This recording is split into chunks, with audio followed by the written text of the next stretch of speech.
మనకి హిస్టరీలో కానీ ఎక్కడ కానీ కరెక్ట్ ఇయర్స్ డేట్స్ లేవు. వెల్కమ్ టు శ్రీకాంత్ సూర్య తెలంగాణ దేశం పార్ట్ 2. తెలుగు సాహిత్య ప్రజాకవి పాల్కురికి సోమనాథ. ఈయన 1160లో ఇప్పుడు జనగామ జిల్లా అయిన పాలకుర్తిలో పుట్టిండు.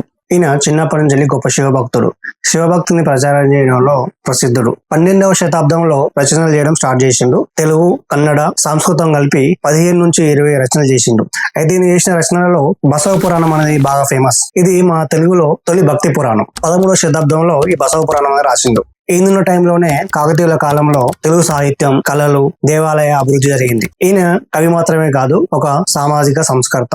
ఈయన కుల వ్యవస్థను వ్యతిరేకించి సమానత్వాన్ని ప్రోత్సహించిండు. సోమనాథుడు సాహిత్యం అంటే సంస్కృతంలో ఉండాలి అనే భావనను మార్చి సాధారణ ప్రజలకు అర్థమయ్యే విధంగా రచనలు చేయడం స్టార్ట్ చేసిండు. అందులోంచి వచ్చిందే బసవ పురాణం. 13వ శతాబ్దం 1240లో కాలం చేయడం జరిగింది. పాల్కురికి సోమనాథుడు తెలంగాణ తెలుగు సాహిత్యానికి చిరస్మరణీయ సేవ చేసిన మహాకవి. ఆయన రచనలు, గ్రంథాలు ఇప్పటికీ తెలుగు సాహిత్యానికి, సంస్కృతికి గొప్ప సంపద. మనకి హిస్టరీలో కానీ ఎక్కడ కానీ కరెక్ట్ ఇయర్స్ డేట్స్ లేవు. Thank you for watching. నమస్తే.